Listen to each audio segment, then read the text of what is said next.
আমিরুল ইসলাম বুলবুল কথা বলছেন বিসিবিতে, আমরা যাচ্ছি সেখানে। হ্যাঁ, সেখানে এটা আমাদের হাতে কিছুই নেই, এটা নির্বাচন কমিশন।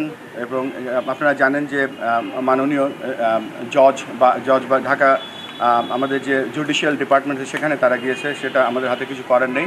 আমরা সবাইকে বোঝাবো হাউ ইম্পর্টেন্ট ইজ ক্রিকেটার্স এবং বাংলাদেশের ক্রিকেট। ইলেকশন তো ইলেকশনই, আমাদের কিছু কিছু জায়গা আছে, একজন আমি প্রতিনিধি বা নির্বাচন করছি, আমার একটা রোল ছিল সেখানে। বাংলাদেশের ক্রিকেট বোর্ডের যে কনস্টিটিউশন আছে, কনস্টিটিউশনের মধ্যে থেকেই আমরা সব করেছি।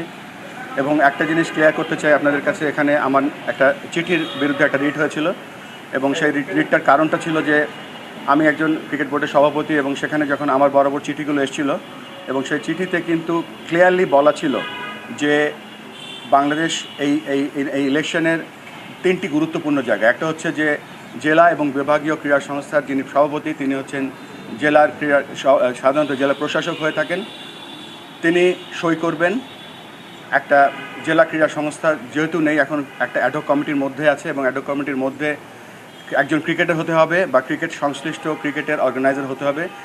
যখন আমি এই লিস্টটা পেলাম ইনিশিয়ালি, তখন দেখলাম মাত্র 3 জন কোয়ালিফাই করেছে, এবং 3 জনের মধ্যে একজন ছিল শরীয়তপুরের, একজন ছিল জামালপুরের, আর একজন সম্ভবত আর ভুলে গিয়েছি কে। সো এই 3 জন নিয়ে তো আর ইলেকশন করা সম্ভব না। তখন আমি বাধ্য হয়ে চিঠিটা দিয়েছিলাম কনস্টিটিউশনে যে ধারাগুলো আছে সেগুলোর উপরে বেস করে, এবং তার পরবর্তীতে সেটা কোর্টে রিট হয়েছিল এবং সেটা আজকে ক্লিয়ার হয়ে গেছে।